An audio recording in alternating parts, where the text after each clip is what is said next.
The centre's history goes back over 50 years, and it started with my former teacher, Bob Wrench, who was the recipient of a Commonwealth Games bronze medal in Christchurch in 1974. When I was young, it was almost like the legend of Bob. Was like he was just someone that was always sort of spoken about and I'd never really met. I know Bob as a teacher, obviously. Bob Wrench? Yeah. Yeah, I know Bob Wrench from when he used to do the weightlifting competitions in the sports centre. And we used to put a big wooden sprung floor down for him.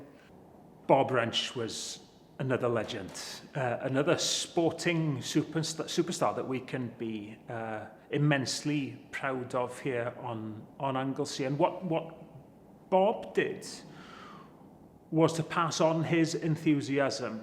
You see, he'll hear so many people in different sort of pathways, whether it be the arts or whether it be certainly sport. I've had this one influencer in their early sort of life. And Bob Wrench was that, not only to me, but to so many people. You can walk around Holyhead and mention Bob Wrench, and everyone nearly will have been a weightlifter at my age in the 70s. That's the kind of influence the guy had. It all started really in 1968 when I was appointed as the PE master at Holyhead High School, or county school as it was in those days. I was competing myself at the time, but the facilities that we had were totally inadequate. No fault of the school really, because weightlifting equipment is very, very expensive and way out of the limit of a school budget really, so we just had to make do. And it was nothing more than a couple of green mats at the side of the main hall in the gym. And it was just solely weightlifting. There was just bars, weights and squat racks. And it was dusty and horrible and it smelt funny. But I mean, it created so many champions. There was always the problem of damaging the floor and so on. So we were moved around into different areas. We even used an old canoe shed that was used for building canoes. But eventually we settled on a storage facility just under the gym, and we were there for many years. Training on just pound bars. Now pound bars, not like these Eleco bars, cost £1,000 just for a bar, the ones behind us. Pound bars were just Reg Park things that you bought out of catalogues. So when you turned them, you had to turn the weights and your wrists to it, but it made you strong. I don't know what it was about it. It was what we had at the time. We came over that problem by entering the competition that was organised by the British Weightlifting Association for the strongest schoolboy and schoolgirl competition for the whole of Britain. He used to stick about 30 of us on a bus, take us to these obscure little places in West Wales like Llandilo, Ammanford, and we always used to win. But also there was two prizes, one for the school with the best standard and also for the best or the biggest participation. And we happened to win that for at least 6 years on the trot. And that's how we built up our stock of weights. Young kids can't lift heavy weights. You're physically not mature enough to lift heavy weights. But Bob Wrench actually just took us down, so we had numerical advantage. So we used to come back in this small little town of 7,000 people, dominating cities because we just took so many weightlifters down there. But it was never a club for just the elite. We encouraged everybody that wanted to know how to use weights properly to do that. It didn't matter, the outcome never mattered at all. Some would win, some would break world records, and we'd just all be a big bunch of mates going on a bus. So then were the early days, fun days, enjoyable days, under the sort of stewardship of Bob Wrench, the legend.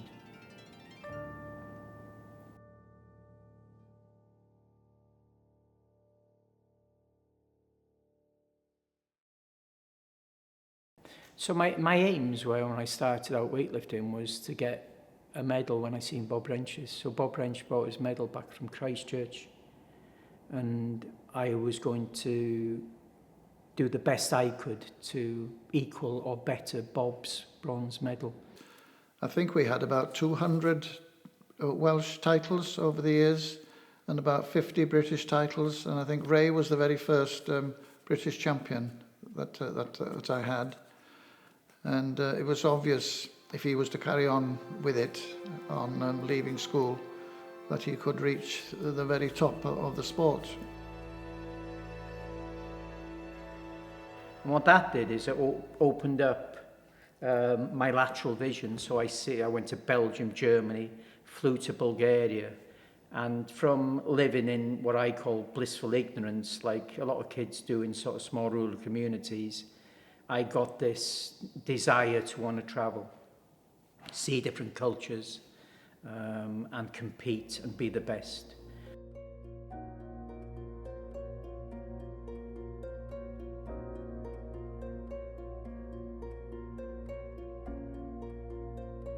So I wanted to win the Olympics. Went to Bulgaria, stayed in this strength facility in the middle of a forest outside Sofia, where people were just getting up and lifting weights professionally every day.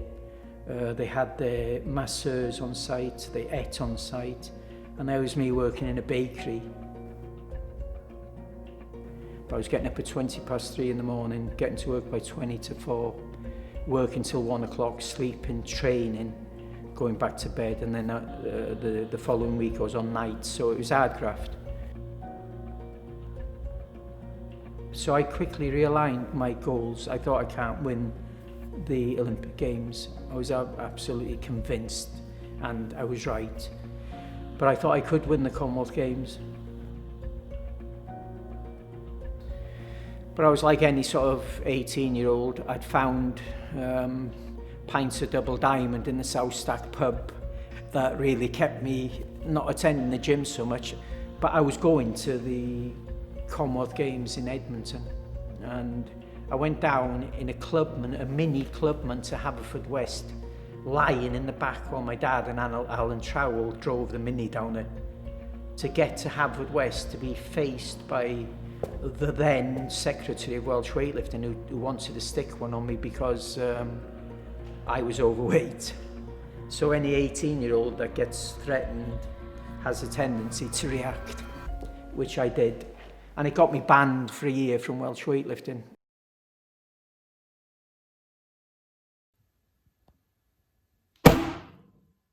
And when I look back with hindsight, yeah, I was wrong by not making the weight, but I travelled 5 hours. I could have lost the weight.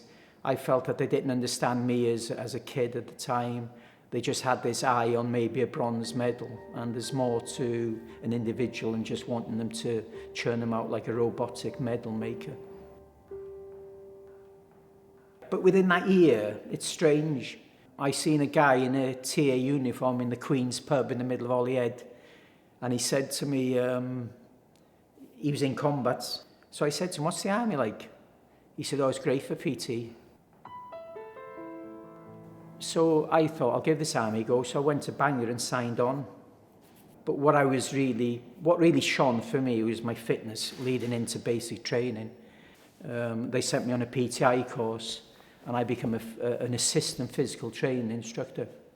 So joining the army, under the premise that it was good for sport, was not for the first 3 years, because I had to train to be a soldier.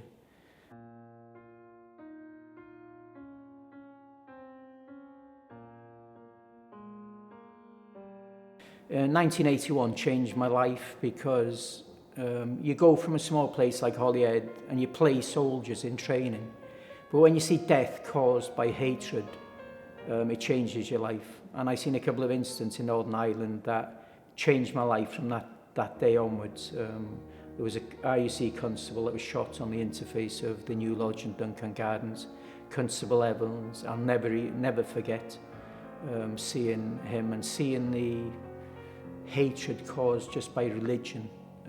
People banging dustbin lids and celebrating around a bonfire while this lad was ebbing his last sort of breaths of life.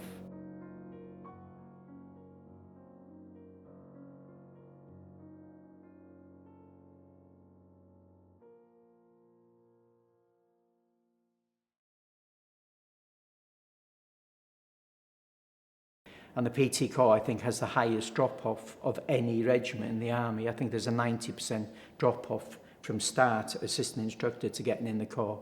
So it's a really, really prestigious Corps. I think there's about 280 that serve the Army units. And what the PT Corps do is keep the Army fit for all. So when I go to unit, I look at 650 lads, and my job for the commanding officer is to make sure 93% of them are fit to be deployed within any 365 days of any calendar year.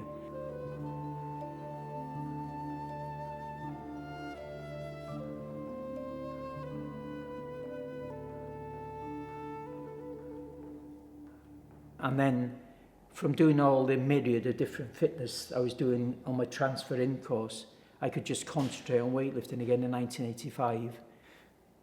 So I got a photo of Lauenstein, Mudd, the other guy's name was Danny Mudd, and Jeff Laws, and I put the photos of the three of them on a mirror. And every time I didn't feel like training, I just went in the gym and I just looked at them three and I thought they'd be training. But I just had this determination, and as if I'd written myself a gold medal, and I just had to play out this part. But the part in itself was a hard one because, you know, training twice a day, 6 days a week sometimes, as well as your job, is hard. But I just was in good nick.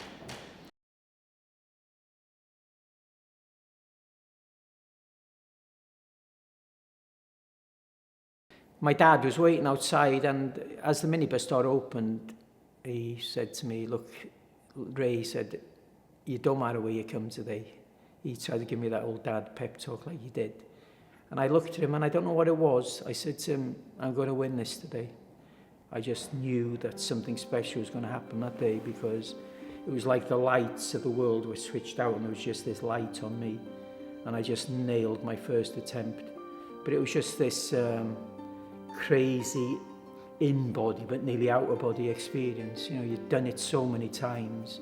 You had to do it on that day, and for me that day it happened. The winner of the gold medal with a total of 252.5 kilos from Wales, Ray Williams. The first Welsh gold medal in the weightlifting in the Commonwealth Games here in Edinburgh. The 27-year-old Army Sergeant Ray Williams. Well, we're so used to, in this part of the world, to seeing success at a national scale, being in South Wales and England and so on. So it's a welcome change to realise that the talent is on this island just as much as anywhere else. All it needs is just the encouragement and the right coaching, and they can be just as good. But I wouldn't have done it without my dad, my mum, my family, Bob Wrench. So there's so many people that have a little bit of that medal. I always call it Holyhead's medal. It was a medal that when I walked out onto the platform, I always used to say, "I'm doing this for the people of Holyhead," as I gripped the bar. And then I felt like it just wasn't me lifting it. So it was like a crazy thing. But that was all, people had these different triggers, and I used to think I can't fail this because I'm lifting this for Holyhead. And that day it worked.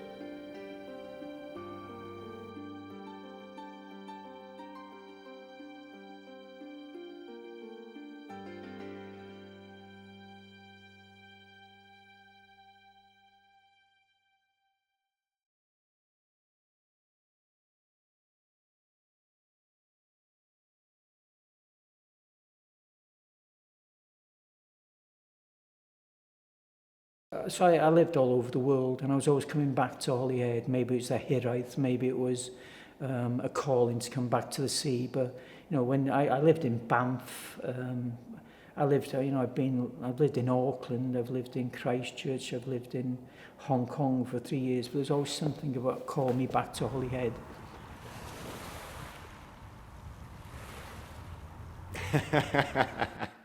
This is where it gets fun now.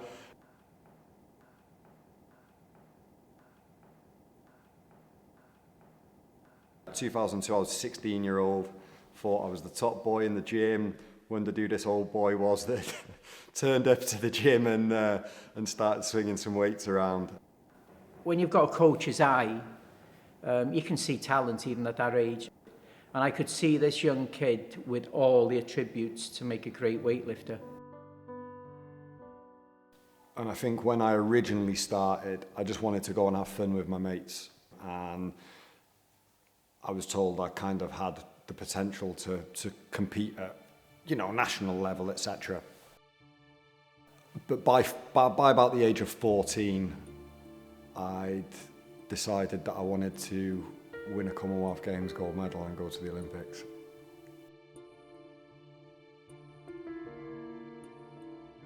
Okay, so when I came out of the army, Holyhead Weightlifting Club was a community club. So it had a constitution, but it had 70 pence in the bank. People were still going to the toilet in Corona bottles in there. And I was disgusted really to see after 30 years of being away from the town that the club had not developed its environment. In fact, it had gone backwards. The PE teacher that was running the club had sought a couple of community chest grants for a couple of grand and put some weights in the gym. But beyond that, there was no real vision to develop the club whatsoever. And that's where I come in. Yeah, Ray took over the coaching of the club. Now, he decided that what we had wasn't good enough.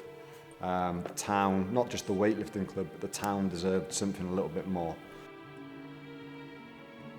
So I made it my life goal at that stage to make sure the Holyhead Weightlifting Club was given an environment that I felt it was deserved because of the sporting excellence and prowess and medals it had brought to Anglesey.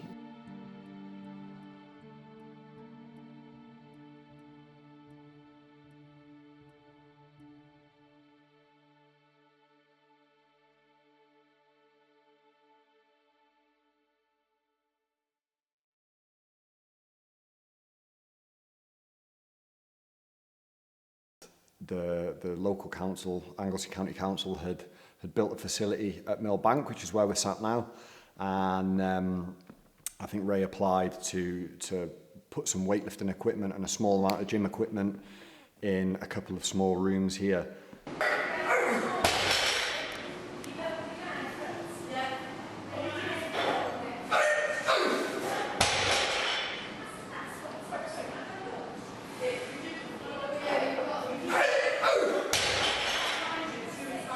I went off the rails a few times when I was sort of in my late teens, and I'm very thankful to Ray that he was always here, and he was that influence that, you know, when you're ready, you know, I'm here, the gym's here, you just come back when you're ready, and we'll do what we need to do. You need to be empathetic with obviously the people that you've got in your charge. I think that's one of the main ones. Like I've said on previous occasions, you've got to know your stuff. You've got to keep up to date with the new trends in sport because we're always advancing, and always nurture and be a good listener. Also be autocratic when the time deems it to be. So you've got to have good leadership skills. I think that combined, and certainly be a good listener. Know your stuff and never bluff. And I'll be forever grateful to him for that, because a lot of people would have given up on me and just thought, you know, I'm not wasting my time. And he never did.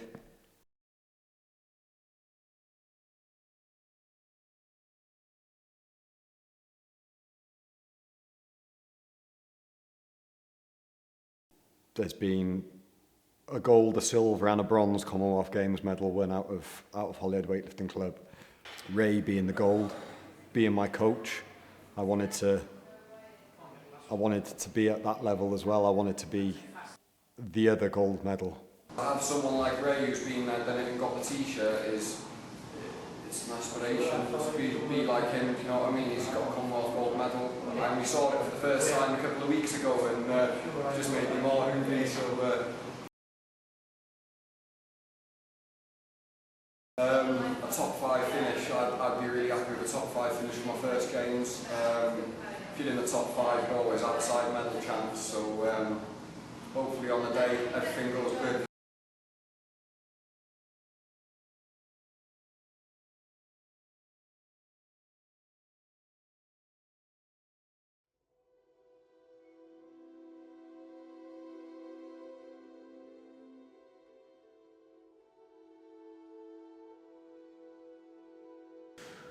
What I guess I wasn't aware of before I was elected and got to know Ray and got to understand his ideas were how he'd overcome some of the challenges. You were familiar the whole time where he was fighting to get this chair? Oh gosh, yeah. The challenge really was, I think, I call it blissful ignorance by a lot of the funding bodies, because I took what I felt was a great, viable option to make a community fitter, to carry on with the making champions like we have done. But I took it to the council, who obviously have different priorities and didn't see it as a priority at all. You didn't build something like this without a lot of grit and determination, with a lot of politics as well.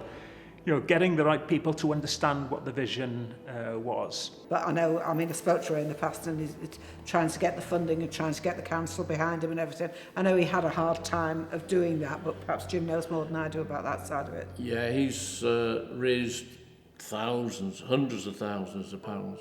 And there is on Anglesey a fund, I think it's changed its name recently, it's the Isle of Anglesey Charitable Trust, which is a lot of money that have been left by Shell, which have accrued now to the point, I think there's over £20 million in this fund. I mean, when you go to other places on the island and you see some of the things that they've got facility-wise, and you see some of the things that the council are spending money on, etc., then yeah, I think Holyhead has been let down. Is probably the best way to describe it. And I had a really hard time with a couple of individuals who were quite prominent members of that trust. And if they'd have been 20 years younger, I would have taken them outside of that council office and beaten them to an inch of their lives. That's how ignorant they were as people. But what I did, I put my anger into proving them wrong. I mean, the countless hours and hours and hours of work I've seen him put into grant applications and planning around setting the facility up to make it affordable as well, the business model we've got, because I think Anglesey is one of the most economically deprived areas of the UK.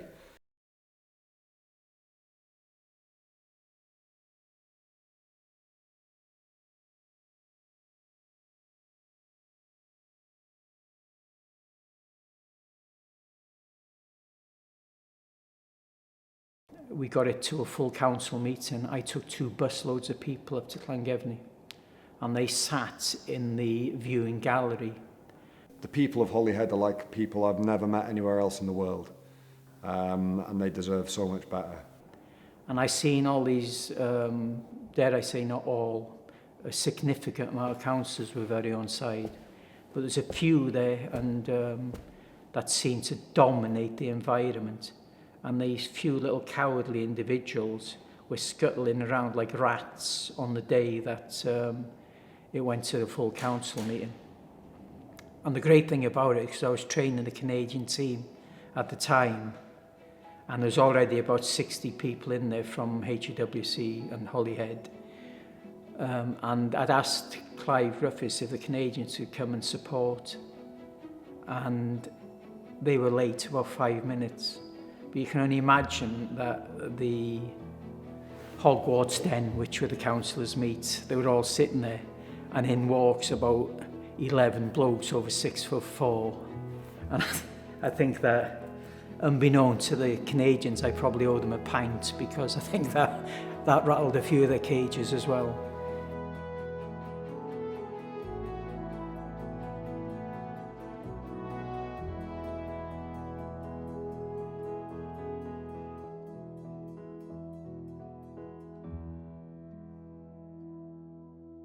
this can not only develop sort of leading sports people, it can help communities get fitter as well, because that's another big sort of love of mine.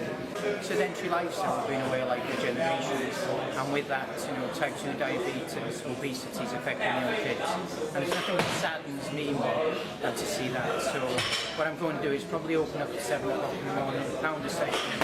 Kids can come in, train, and have a see before they go to school, rather than staying in the bedrooms playing computer, going on Facebook, and everything really that doesn't sort of lend itself to being fit. To come out of the army after being away for 25 years and see people peeing in Corona bottles in a shed with a gym that had won gold, silver and bronze at a major championships is wrong.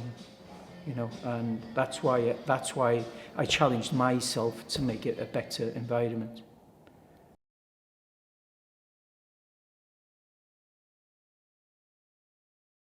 And Ray's had lots of money from lots of different organisations, and it's not easy to get money. Let me tell you, it's hard work getting grants.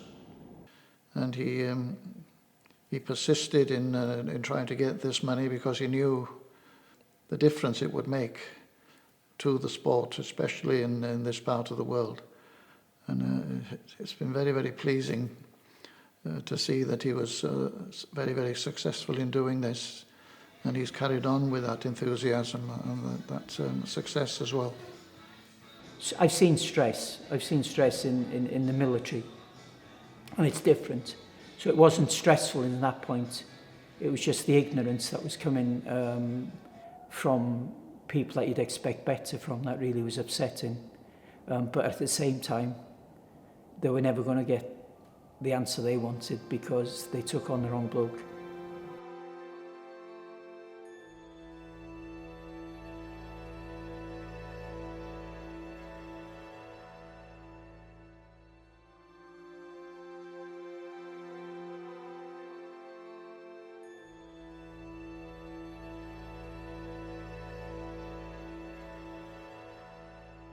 I mean, Ray encouraged me to leave, to go to Leeds and be coached by someone else for a year. Not because he didn't want to coach me, but because he knew that me having total environment, eat, sleep and breathe weightlifting for a year was the best opportunity for me to go to the Olympics. When I've been at home, I've recently moved up here. When I was at home, I could never get good solid blocks of training together with work and things, and that's something that I'm really looking into up until the games, is getting 12 months of solid, consistent training in. So I know a lot of other coaches that could have potentially have gone, no, stay, I'll get you to the, you know what I mean? That wouldn't want to share an athlete because they want them all to themselves, and I think that selflessness and that understanding of what I needed at the time and the support he gave me to do it was probably the biggest part of me going and actually making the Olympic Games team.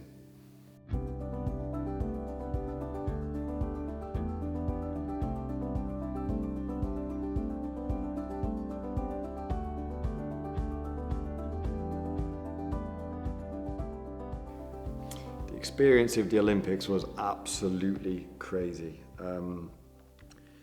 It was everything I thought it would be, times 10. When my name was called and I stepped forward, Gareth Evans, Great Britain, and the noise was something I'll never ever forget. You know, I've been to some big stadiums for football and rugby and stuff like that, but when you know that noise is being directed at you, it's a little bit different, it hits different.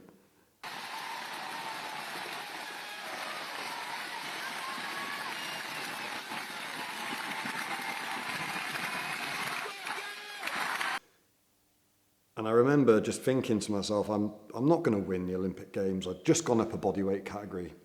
I'm not going to win a medal at the Olympic Games, but I'm going to go out and I'm going to make sure I enjoy it, and I'm going to make sure people enjoy watching me.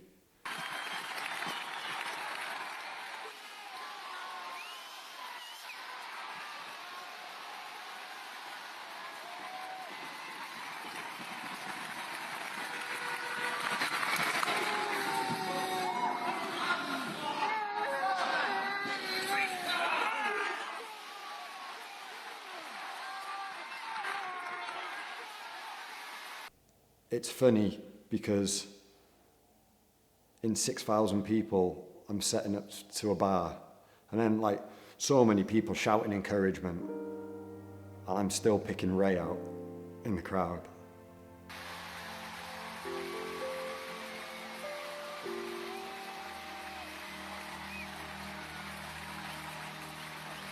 And it was just, so I couldn't work out, I thought about it afterwards, like I couldn't work out how in a crowd of 6,000 people, you know, he wasn't near the front. He was in like the second tier. I couldn't work out how I managed to pick him out, and I don't know whether it was just, you know, he's shouted the same cues at me for so many years, whether I just picked up on them, but yeah, Ray's voice was the voice that I pulled out of 6,000.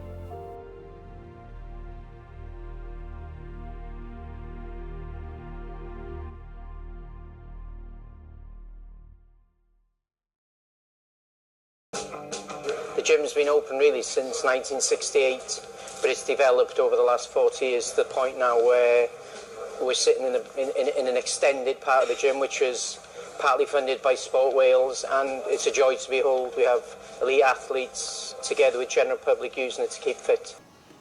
It's everything, I think. The effect that the gym has of people that train here and the results are everything that HAWFC stands for. He wants this place to just be somewhere where people can come and get fitter, get healthier, be part of a community, socialise, and that's exactly what it does. That's its core function, and that is what people come here for. We're not a super expensive high street, you know, sort of 24-hour gym. We're very personal, and I think people appreciate that when they come in. I think that's why people enjoy coming here. I think the way the gym and the business model has been directed at the community is really important. Everyone's here for a goal of bettering themselves, and each individual are there to push each other forward, which makes this gym a lot different to other gyms. We provide positive interventions for the community. I mean, there's nothing like fitness to make you feel good about yourself. So we try to reinforce people the fact that, you know, they're individuals. We train them as individuals. We can write an individual training plan for them, and you get a good buy-in from the members then. There's nowhere where you can come, lift weights and feel that you're not intimidated. I've been in gyms before, especially as a female, where it's kind of like, what are you doing here? You shouldn't be here. If you're not pumping up heavy weights, then, you know, out you go. Obviously, I've worked in gyms as well, sort of for the last 4 or 5 years, and I've never seen anything that's matched this, and I don't think there ever will be either. I've been in weightlifting gyms since I was 11, so for me, walking into a weightlifting gym is just like second nature, really. But what I really liked about this place was how friendly everybody was. Sometimes, you know, that it can be a massive, massive step for them to just come through the front door. We seem to thrive on the fact that people feel comfortable when they come in here. They're comfortable with the instructors, they're comfortable with the other users. So working in HAWC is fun, but at the same time with a lot of responsibility for any instructor that works here. So obviously anyone that comes into here, the duty carries with that individual. I'm a firm believer that, you know, fitness has to be an education, and you have to learn where it is you're working on a body, what's going to help you change. In the evenings, Chris runs what he likes to call Chris Fit. So that's quite an eclectic mix of training, really. Everything from HIIT to general S&C. I mean, he's got a little bit of a following as well, so yeah. That's what HAWFC is all about. It's about people coming in from the community and the wider community coming in and making that journey and bettering themselves, bettering their life physically, mentally, and it's great to just see people on them journeys and to be able to actually daily be a part of that journey with everyone, which is quite special, really. And that's what keeps me going in the job, is what I get back from the customers, really, which is great. So some of the stuff he writes on the board, you know, I'm a weightlifter, so I'd be no good at it anyway, but I look at it sometimes when I'm watching his class smash out these sessions, and I just think, wow, it's quite intense some days. He's got an easygoing personality, but at the same time, he's very professional when he's conducting his lessons and stuff. So, and he's learnt a lot since he's been here. He's now a personal trainer. He's done all his courses. He's an advanced first aid. So HAWC's been good in sort of good for Chris at the same time as Chris has been good for the club. Well, Nifty 60s really was a seed of Ray, where he was wanting to create a club or a group of people who were pensioners, where if you improve all elements of people's flexibility and their strength and their movements, it will prevent those slips and trips that pensioners sometimes go through. So many of them had come into the gym and were apprehensive, anxious, a bit scared of coming into a gym, using things, bits of equipment that they'd never used before. I think some of, especially the older people, don't think that they'll ever be able to, they're too old. I'll never be able to do that now. And, with a bit of encouragement and, just reassurance that they can do the things that they don't think they can do. And the training sessions are fun. They're not serious, a load of grunting and lifting. They are fun and they teach you and help you in every day of your life. But it's not only that, it's the encouragement that you get off everybody here, but especially the coaches. The coaches are A1. I mean, I've worked with a lot of coaches over the years, and to me, they are in the top grade. I had a lady called Gwen, 91 years old, did her first deadlift not long ago. It's, age is a number, and it's only a restriction if you make it a restriction. And watching how it's improved their mobility, their ability to do things in the gym, and then them telling me that it's improving their ability to do things outside of the gym as well, that's, it gets me in feels a bit. And really, it's like a massive family. I remember speaking to an individual who went to the Nifty 60s, and now she comes every single week on Monday and Friday, and she sat there saying, oh, well, I was only going to come from one session, but then one session was enough to then make her a long and everlasting member. The companionship, the leadership, the environment, it's all a package. To watch them grow in confidence and their abilities sort of broaden, and them telling me how good they feel and how they can do this now and how they can do that now, and how their husbands or wives have said like how much better they look and act and the way they do things. That's the absolute world to me, and knowing that I'm helping other people here like I've been helped here is huge for me. We're gonna go in 3, 2, 1, off we go. For years we've helped Commonwealth, who are a group that come here, special need adults who go to the Special Olympics every year in Swansea, and all come back with about 8 gold medals in their events. Another group I have is the Commonwealth group, the adult daycare, and those sort of 3 hours are sort of the highlight of my week, working with those guys. And with Commonwealth it's really good because I see those guys having so much fun, and that just makes me happy inside. And it's beautiful to see them coming back so enthused about winning. So we do little fitness sessions and competitions here before they go every year. But like I said, they're weekly attendees here, so they're a great group, but we do a bit of work with them. there's so many good news stories that have come from the gym, from individuals. Jim Lee probably being one. I wasn't working here when Jim first came. I'm sure if you speak to him, he'll be able to elaborate a little bit more.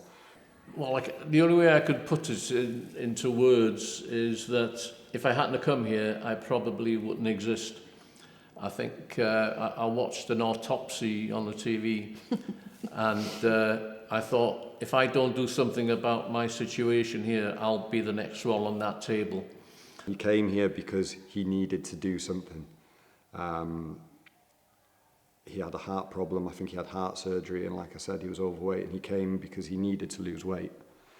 I was 20 stone, I couldn't walk very far, I still can't walk. I can row further than I can walk now, but I'm 6 stone lighter, and that 6 stone is in puddles in this gym. Now Jim comes here because he doesn't need to lose weight anymore. He comes here because he wants to train hard, and to see him go full circle is fantastic. I think he gets involved in concept rowing competitions now, and I think for like his age group, he's been in the top 10 in the world with some of the times that he's posted. So just goes to show that it doesn't matter what you do, where you're from, what you think your restraints are. If you come and you work hard and you do what you need to do, then you know the sky's the limit. And when I came here, it was out of desperation really, but now it's just a way of life and it won't change. Without knowing it, we're more involved in the community than we think. But at the same time, I think there's still a lot of the community that think we're just a weightlifting facility, where we're not. Weightlifting is just a small part of what we do. You know, considering it does have this perception that it's just Olympic weightlifting, I think sort of 80 to 90% of it is just the pure fitness side of things. Really, we are here for the community, for the wider community, for the benefit of their health and fitness. That is the message that I think we haven't been the greatest in getting across in the first few years, but we're striving hard to get flyers out there, get the word of mouth out there. We'll get to more on FN maybe and let people know that HAWFC is a gym for all. So it's work in progress.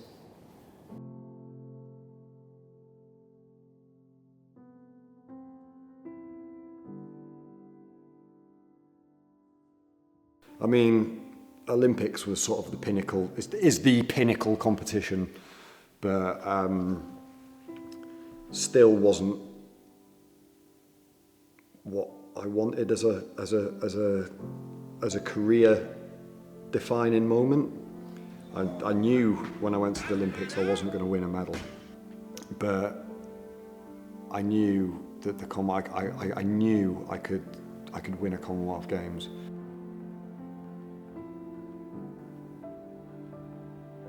Me and Ray had a discussion before the competition. There was 2 groups, there was an A group and a B group, and we thought we knew we were capable of winning a medal. We knew it, going off past results of other lifters and what I was doing in the gym, etc. And we came to the conclusion that we were going to make a tactical decision to put a low entry total in that was good enough to get us into the A group, so we knew who we were battling for medals and what they were lifting, but I didn't look like a threat on the start list. Just so happened that a lot of other lifters in that competition decided that they were going to put overinflated totals in to get in the A group and get on the TV. So we ended up in the B group. I won the B group by 16 kilos, broke a load of British records, and then had to sit and watch the A group. So being in the B group and not knowing what I actually had to lift to secure a medal, we were kind of going in blind. And it was only until the last 4 lifts of the competition that I wasn't in a medal position.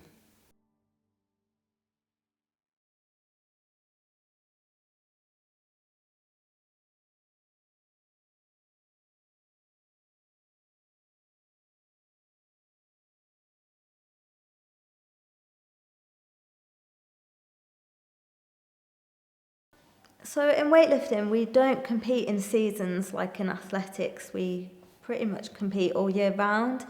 I mean, we've done every level of competition from this club, and it's something as a club member I'm really, really proud of, and it's something that I enjoy seeing.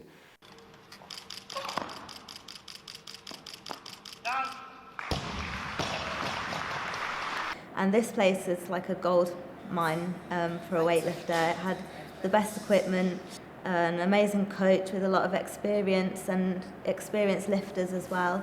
So I knew that when I moved here that I was going to be able to train, you know, as well as I have done in any other facility, and work with people that were probably going to help me become a better weightlifter. And Hannah, I actually am Hannah's personal coach, and Hannah has had a very peaks and troughs last couple of years. I mean, she had a really bad accident in 2017. I was competing at the British Championships. It was 9 months before the Commonwealth Games, and I dislocated my elbow and completely tore my UCL ligament. So I then needed surgery to fix that ligament and to have a chance at returning to the sport.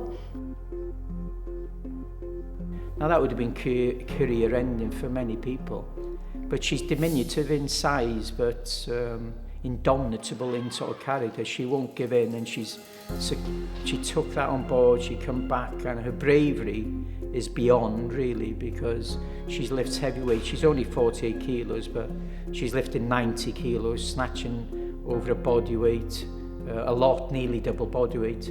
There was still a chance that Welsh Weightlifting, or Team Wales rather, would send me to the Commonwealth Games, and that was 9 months after. So my surgeon said it would be 10 months really before I could lift again, but I managed to speed that process up a little bit with a lot of help from physio and S&C and doctors.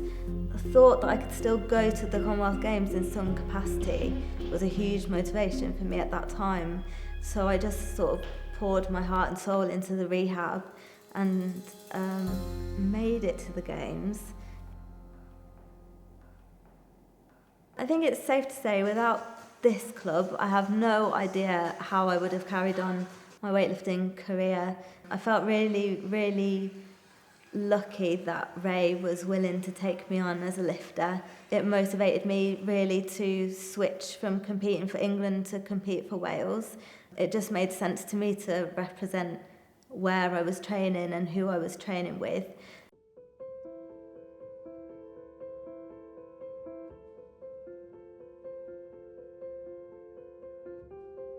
Yeah, I mean, I won my first senior international medals in 2016, and I think before that I honestly never thought that I would be good enough to do that. So my confidence then started to grow, and yeah, I think it's been a huge benefit to my weightlifting career to be in this club and working with Ray. But still, if she's injury free and it's her day, she'll be fighting for medals, and to win a medal at Commonwealth level is huge.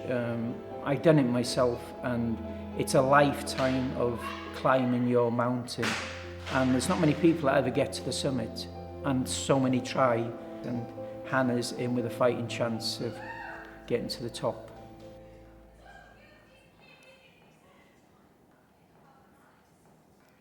But the person that I've had more dealings with, albeit her dad, I mentor her dad Dave a bit in his role as personal coach, is Catrin Jones, who's been exceptional.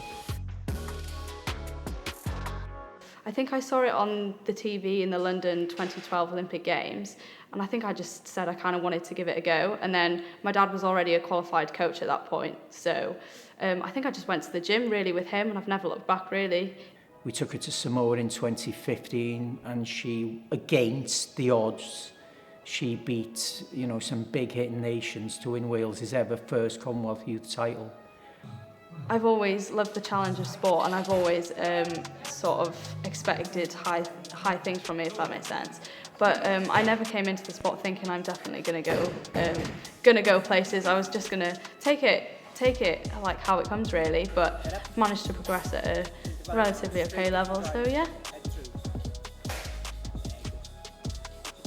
And I've been with her she went to the Gold Coast and she made big improvements, but this is the event in Birmingham in 2022 where Catrin's physically mature enough to hit the podium at a major world event, and that is the Commonwealth Games. Seeing an athlete like Catrin come from being a really young teenager into she's now a young adult. She's competing at her first senior world championships in a couple of weeks. You know, it's great to watch her train, and that must sound really weird coming from me. But I enjoy watching her train. I enjoy watching the application, and it's been nice for me that over the years Dave and Catrin have sort of come to ask me questions about how her training is and what they can be doing, and to have an impact, no matter how, you know, sort of big or small that is on Catrin's development is something I'm very privileged to have had.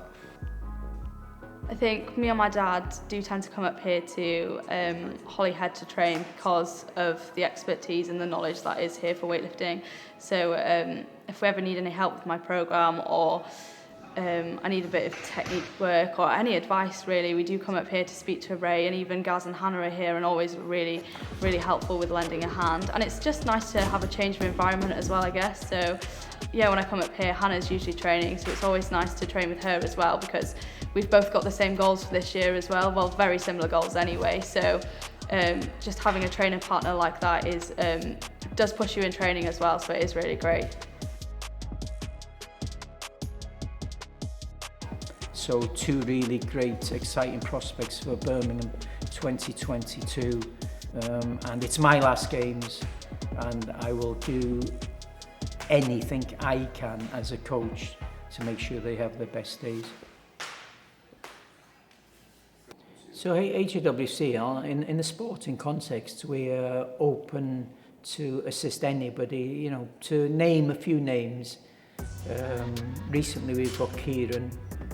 So I'm an F34 seat shotputter, which is, so I'm training towards the Paralympic Games in Paris 2024. I'm also currently training for the Commonwealth Games with the 3v3. Previous to this, I've competed in wheelchair basketball for 9 years. So I've competed in multiple sporting events, won a couple of British titles.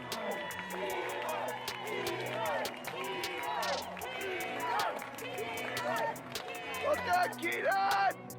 Oh my God! Well done, Keith!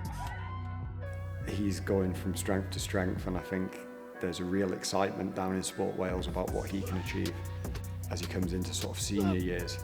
And he's been working with Ray on his strength and conditioning for quite a while now, and it's something that you can really see how he's developed as an athlete. He's just been taken on to the next funding pathway with British Olympic Association. Everybody has this thing in their head that HAWFC is just a weightlifting gym, which isn't the case, because I honestly thought it was as well when I first started. I was like, why should I come here if it's a weightlifting gym, because I'm not into that. But as soon as I came into here, it's just totally opposite to what everybody thinks. Like, it's a gym of great people with great knowledge and yeah, a lot of experience in this place, and I don't think you would get it anywhere else. He's growing stronger by the month and really showing all the right sort of tenets to be an Olympian, and that's fantastic for him, and it's a pleasure for me to help him, because I directly write what he does here with some sort of influence by the throw specialists in Wrexham and Cardiff. The relationship you have, he becomes your best friend within days of knowing him, because he's just so driven and passionate about what he does that it helps you. So yeah, Ray's a good, really good man, yeah. And like, this place wouldn't be what it is without him. And because he's a visionary, because he is a man that can inspire others, he can bring out the best in them. You know, there are sports people who don't get to reach their potential.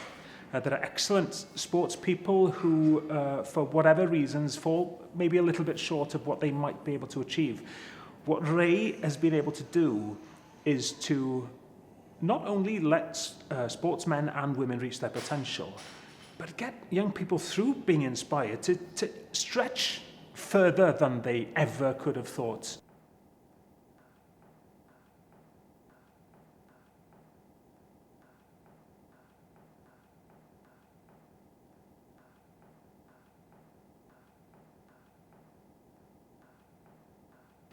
There's something wrong currently in our national relationship with fitness and physical activity and sport. You know, speaking from a personal point of view, I've enjoyed sport all my life, still try to keep fit as much as I can, and I know I benefit hugely from that, but there are too many people who don't have those opportunities, and the opportunities around physical activity in school is something that I would very much like to see being expanded. Now, a lot of that comes from my conversations with Ray, and I was able to persuade a committee I was on in the Senedd to hold an investigation, an inquiry about physical activity for children, and I wanted Ray to come in.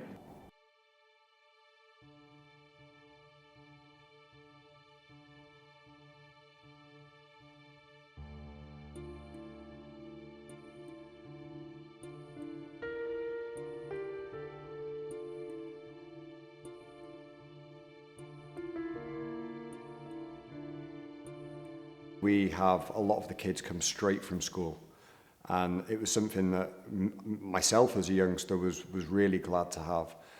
We live in a place where the facilities for young people aren't great, and if we can be one of those places that offers a safe environment for young people to come, get fit, get healthy, get strong, enjoy using the gym, then that's a win-win for me.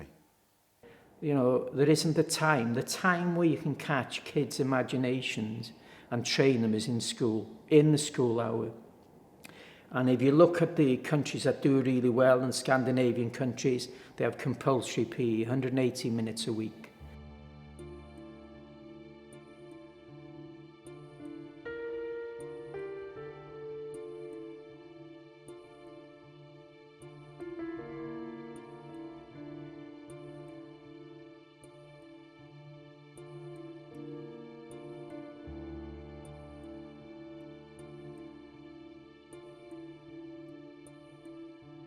PE should be compulsory for all, and you know what, you'd get a more active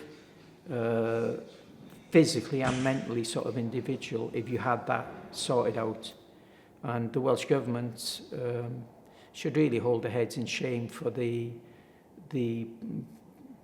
nothingness they've produced since, I think it was Alan Fred climbing higher, everyone, Wales are going to be the fittest nation by 2020. It's nearly the unfittest nation, one of the most unfit nations in Europe.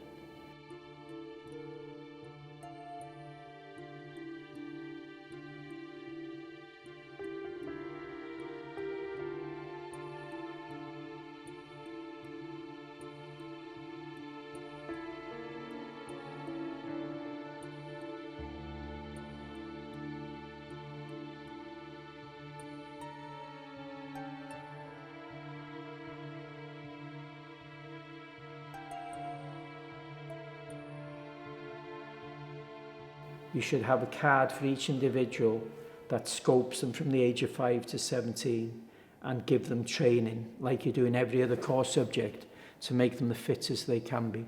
Fitness lasts for life. Most of the core subjects that they call core subjects, they won't do nothing. They'll never do geography again when they're 16. But they need to be fit for life, and it's something that's hugely overlooked by the Welsh Government.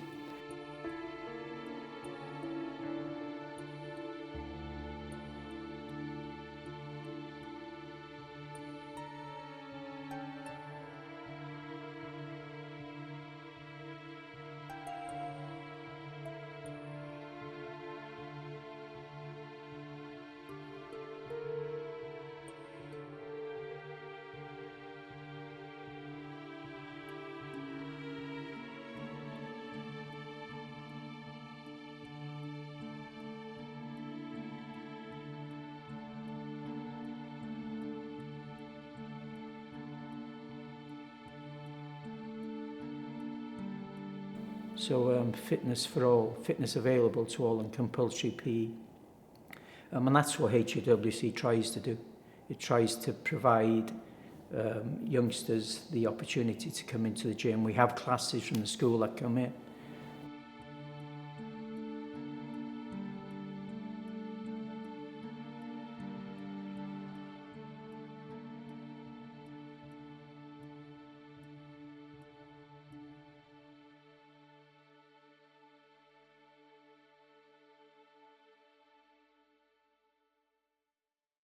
That's what this place is all about, providing those opportunities. Ray's done it here, and I guess what he's frustrated about is why isn't it being done everywhere else? It's a skill that you're giving a child that they can have for the rest of their life. You know, to walk into a gym and not feel intimidated about being in that environment is something that's going to benefit somebody for the rest of their life. If you go into a Holyhead secondary school gyms, they're worse now than they were in the 70s. They've still, I think, got the same green mats when I was there. It's unbelievably poorly furnished.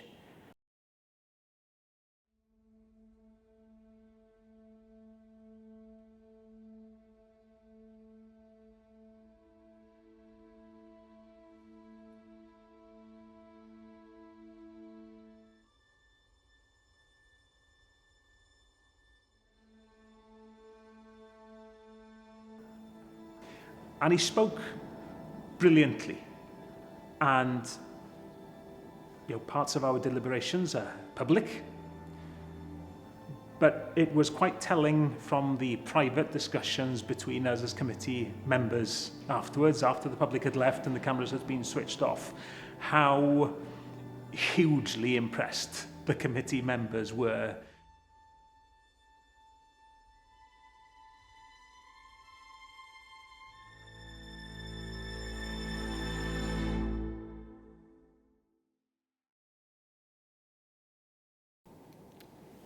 Bastards. Welsh government. Bastards. Twats. You knock on a door and you get turned down, and it's frustrating. But you have to believe that incrementally you are getting there. So whilst that contribution, the brilliant evidence that Ray gave the committee in our efforts to, get government to accept our recommendations as a committee, don't come to fruition, with instant changes. You have to believe that they're incremental, and that the next time we make the argument, and the next time we build on the successes of, strengthening the argument all the time, and we will get to a point, hopefully, where Wales takes this as seriously as it should, as a number of other countries that we can point to do, and the work that we do, energized by Ray and his arguments and people like him who believe so strongly in the power of fitness. It's their work that will get us there. It's just frustrating when you see the success of somewhere like this and the impact of somewhere like this. It's frustrating that government doesn't just go, yep, let's do it everywhere. You just keep on pushing.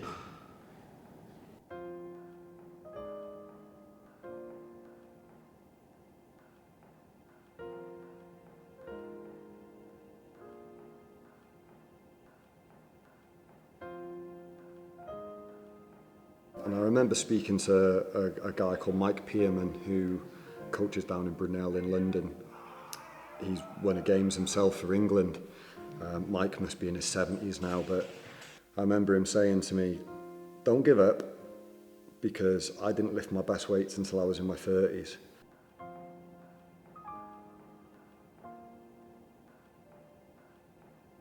And in 2017, I got a hernia and had to have surgery and had a few things that were going wrong. And I was starting to think, is this going to happen?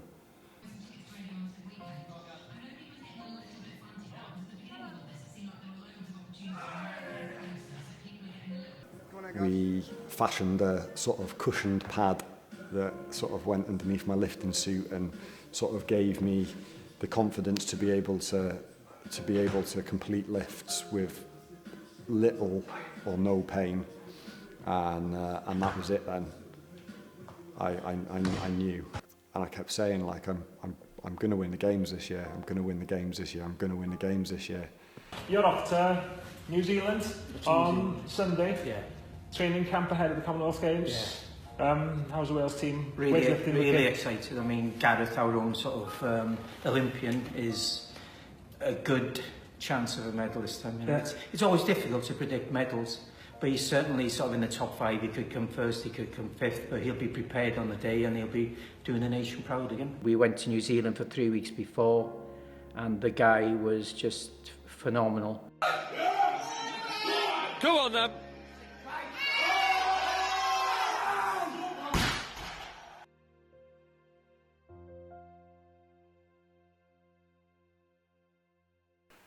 We walked out onto the platform that day. I put on another show.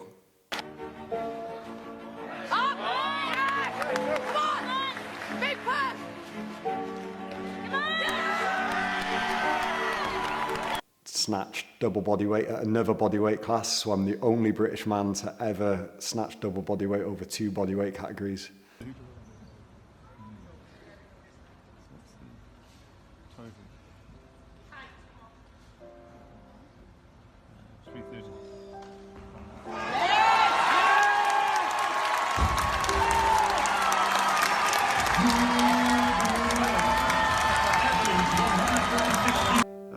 I had to wait for Nevo to actually complete his clean and jerks to confirm the win.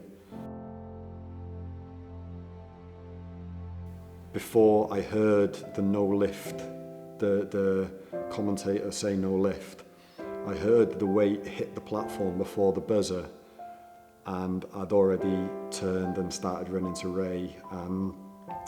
There was other members of Team Wales in that warm-up room. And I had to apologise to them afterwards, because when I watched the video back, I ignored them and just ran straight for Ray. And I remember lifting him up. And it was actually my dad that told me about this. And when I watched the video back, I noticed it. I grabbed Ray by the face and I said, we've done it. Me and you, we've done it. The gold medalist and Commonwealth champion representing Wales, Gareth. Go on, Gaza.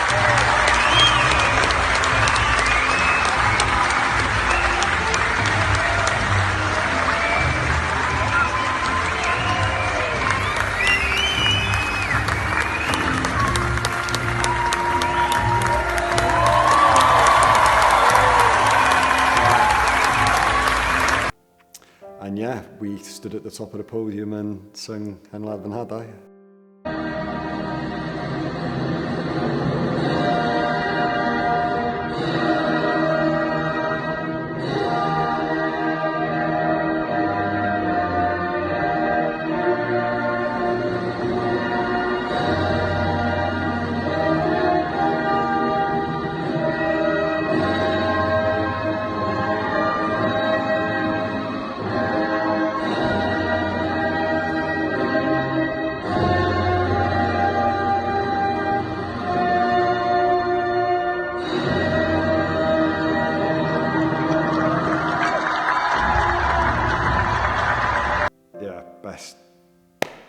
Best thing ever, banning. That was the moment, and that was the moment where I'd completed everything I'd set out to do in weightlifting.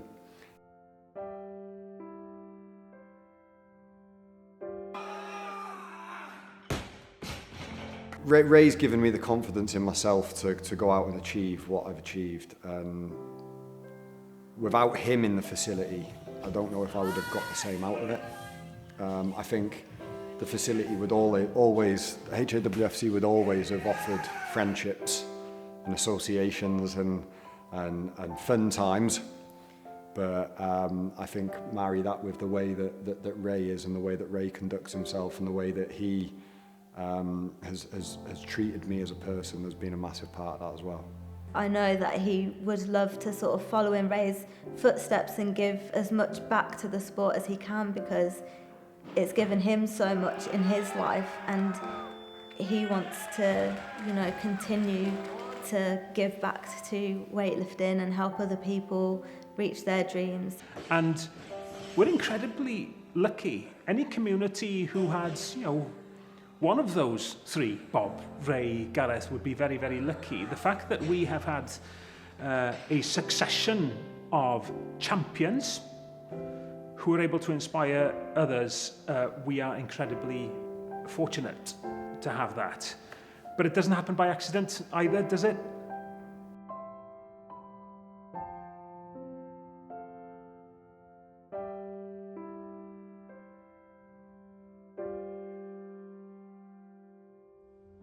But it's done as a social enterprise. It's done as a community enterprise. And the champions and the success that's come out of here, Hannah and Gareth and countless medal winners, they're champions from their communities. It's not special, it's not gold-plated, it is a community venture. And to me, that makes it more special. I think I have always been a people's person. And coming out of the army into Civvy Street, I was lonely, you know, for them first couple of years, because the army was a brotherhood to me. And maybe subconsciously there was a bit of me wanting to develop the concept of HAWFC to be the great facility that it is, but also to apply my trade into my hometown community of brotherhood and community and sisterhood and everything that is there in Holyhead, but it isn't as overtly evidenced as it was in the 70s and 80s. So the character of the town is still there. HAWC is a place where that character is there every day, you know, and I sort of I love it. So yeah, HAWFC is a great place for that reason. Obviously, it's pleasing to see success on a national scale and so on. But I think the most important thing is to have as many people use these facilities as possible, and that it's something that is spoken of highly by the local community. I think that is most important. And I think they've done that very well up to now. The number of people that use the place is obviously testimony to that fact. We're just here basically to run a professional business and to give the best education in physical education and to give the best instruction when people are here. But for me, the real stars are the people that come through the doors. So to each and every one of them over the last 10 years, all I can say is thanks from the bottom of my heart. You've all been amazing, and I very much look forward to another 10 years with everybody that's here and all the people that are yet to come in to join HAWFC and start their fitness journey. So they're the real champions. I think the gym has had a massive part to play in a lot of people's lives, and whether it's directly or indirectly, I think there's been a lot of success that's come from within these walls.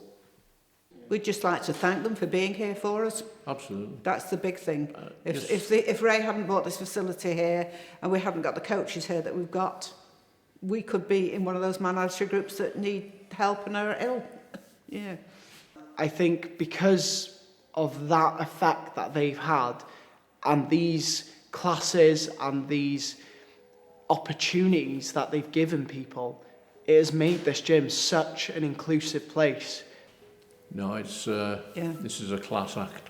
Yeah. Without a doubt. Yeah, it is quite a special place, and it's where I've done a lot of my PBs over the years and training as well. So it does hold a lot of memories. So yeah, it is a really great place. If I was not in the position I am now, I would still come here to train because it's definitely a place to be here. And a lot of people, I think, in Holyhead have given weightlifting a go because of this place. So everybody does something at some point, I think, with a bar on a platform, which is really nice to see. And the record speaks for itself. And when you see this place in full swing, you get it. There's a real energy here. And, you know, Ray's track record himself, and you see it in Gareth. You know, the success breeds success, and it keeps on coming.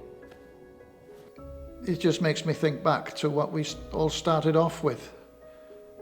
And although we had the success that we had, it's so much better to see a place like this and to see it well used. And as I said before, really brings such a good name really to the community.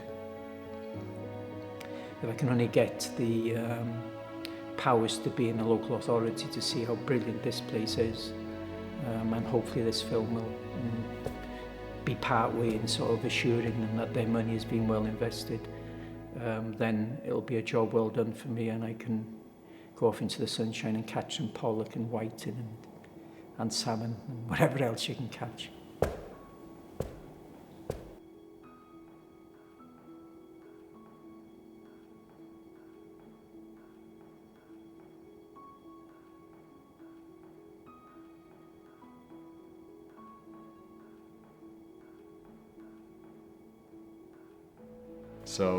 So yeah, I mean, I've seen it develop from that dusty, dirty little gym at the school to what it is now. So it's been quite a special journey, and it's been something that I've really liked seeing develop and being a part of as well, not just as an athlete, but now as an employee.